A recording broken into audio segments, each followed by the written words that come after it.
Hello out there in YouTube land. A quick video. I saw this. So I saw a popular media article. It's always dangerous about meta-analysis that the researchers have support that the whole linkage between red meat and colorectal cancer and cardiovascular disease is a lot weaker than we think it is.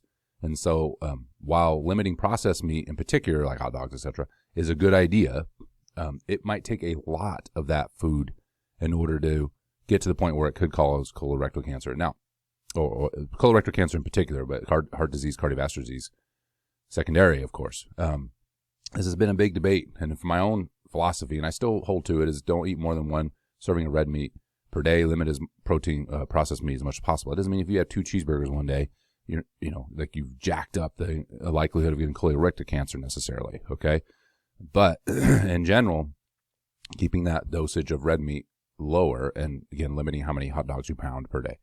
Doesn't mean you can't have a hot dog. Doesn't mean you can't have 2 hot dogs. That I think that gets up to absurdities a little bit here. But there seems to be support that in high quantities, red meat and processed meat cause, or at least link to some of these diseases. Now, here's the deal with the study, though, and this is rightly pointed out. The signal for that, again, is weak. I haven't seen the study. I want to look at it. I'm going to pull it up and look at it.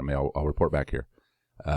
But what the researcher brought to mind, this is what this video is about, is opportunity costs. And I think this is the important piece, and this is well said. I made a video on opportunity costs already, but I wanted to drive this point home again because I think it's such an overlooked piece, a lot of things, but of dietary practices and training practices. If you go whole hog, pun intended if we're talking about pork, if you go whole hog into a dietary practice and abandon your traditional, try to get as many fruits and vegetables as possible. By the way, that people ask me what's the one piece of dietary advice that you would give, eat more fruits and vegetables, period. I don't care what your goal is. Then secondary to that would be make sure you're having daily adequate amount of protein intake, okay? But if you went all in, even on protein, and said, all I'm going to do is protein at these absurdly high levels, and you push out everything else, okay? I'm not going to eat carbs. I'm going to eat fruit. I'm not going to eat vegetables, okay? You're going to lose the benefit of those things. In fact, if you look at the research that I base my own one serving per day, there's some studies that kind of culminate these studies, but a lot of them are the quintile quartile studies that put people in these hierarchy of fruit and vegetable intake, and then they have like 2 different protein intake group, a high protein intake, low protein group, and then they look at their fruits and vegetable intake. And lo and behold, the group that eats more fruits and vegetables does a lot better, right, in terms of less mortality risk from colorectal cancer and cardiovascular disease, okay? Now, it may not be the high protein intake that's causing the problem then. So if you go all the way down to the bottom tier, you see that those individuals have higher fat diets. They have higher, poor quality carbohydrate diets. And so it's just a matter of composition. That's what I'm getting at. So if you have, you can have a high protein diet, but it's all crap protein. It's protein, but it's crap. It's loaded with fat. It was the one, I won't say the name on here, but the fast food restaurant that supposedly the fat intake was like 45%. I don't know if that's true or not, but that's high. That'd be low quality. That'd be low quality hamburger. Okay, and then consuming sugary carbs that don't have any secondary benefits. Like fruit is sugar, but it has fiber involved with it. It has the polyphenols, right? They give fruit its color. All these different vitamins and stuff that are part of fruit, depending on the fruit. Okay, so when you crowd that out, you lose it. Right? If you eat a typical Western diet, a fast food diet, you crowd all those things out. So then it looks like the fat intake and the carb intake is the enemy and what's been bad. And that while that may be somewhat true, the real problem has been you pushed out the good stuff. Okay? And the researchers rightly pointed this out in this popular media article. I need to go look at the study. I'm not all in on it until I read it. But I think it's a really good point, looking at the data as a whole, is that it's maybe an issue of just proportions. Okay, and that means that the high protein intake for muscle gain and weight loss is still a good thing, but if it gets so high that you can't consume vegetables or you can't consume fruit, okay, or these other quality sources of fat and etc., then that could be problematic. And so this fits into our issue, like the sexy diets that are demonizing one macro, demonizing 2 macros, and then jacking up the one that we like, that we read a book about, and somebody's making a lot of money over. Okay, money's at the heart of a lot of this. I'll finish with this. I'm getting a little soapboxy, I realize, but I get a little frustrated sometimes because I see this garbage out there. These survivorship bias stuff, so-and-so lost all this weight because they're on this magical diet. And I'm not against, even things like intermittent fasting. Sometimes that's necessary. I intermittently fast occasionally because it fits my day. Like, I just can't get food in, right?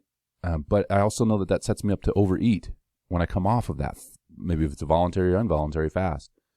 Okay, so I have to be careful, right? And those are things that, that's fine. But then we look at the proportion of food that I eat. If I eat all garbage coming off that fast, then it's not a good diet for me.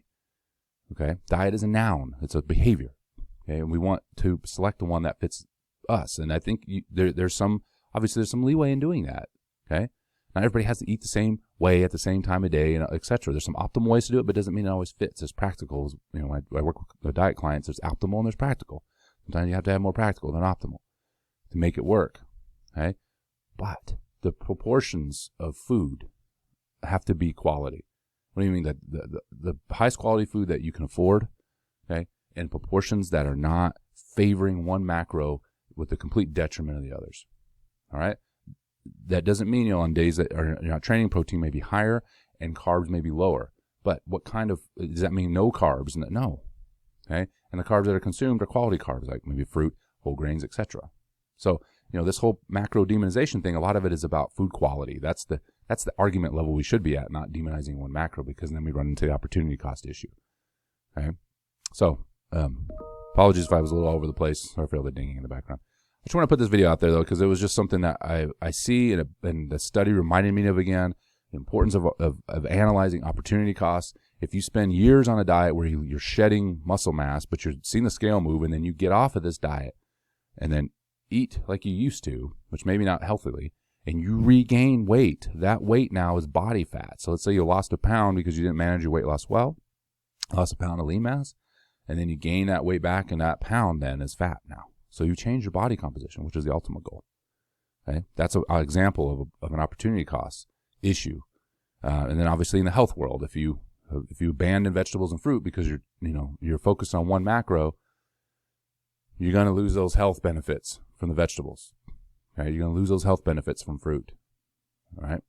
Okay, I know it's a little soapboxy, but sometimes you just got to get a little soapboxy. I hope at least it makes you think, even if you disagree with me. At least think about the issue of opportunity costs. And now that if maybe I've made some of you angry, subscribe to my channel, like the video, even if you didn't like what I had to say.